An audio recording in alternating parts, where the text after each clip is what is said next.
una oficina de 30 metros, luego una nave de 300 y luego ya se hizo una fábrica.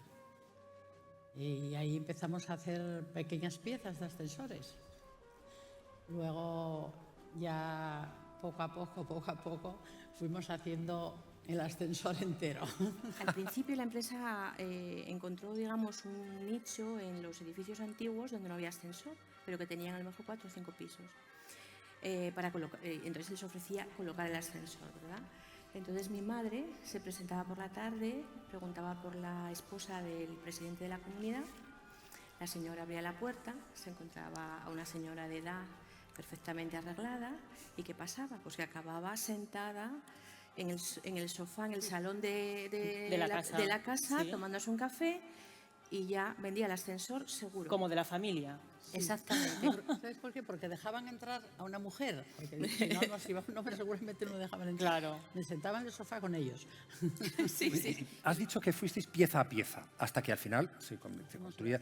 ¿Cuándo construisteis el primer ascensor que se construyó en Asturias? En el año 2000. En el año 2000. Sí. O sea, 20 años después casi. Sí, Bueno, completo en el 2000. Completo en el 2000. A finales de los 90, sí, casi. Lo que decimos, íbamos haciendo, pero lo que es completo, con toda la técnica en Asturias, en el 2000. Bueno, yo estoy orgullosa de que empezamos poco a poco y fue, como si dijéramos, triunfamos. Y luego en dar trabajo. Dar trabajo. Sí, Algo tan importante, claro. Muy importante. ¿Verdad que es una de las cosas más gratificantes cuando uno hace empresa? Sí, el marido mío era lo de él, era crecer, pero no pensaba en él, pensaba crecer para dar trabajo. Sí, de mi madre la tenacidad, la constancia y el trabajo, y de mi padre un poco espíritu soñador, ¿no?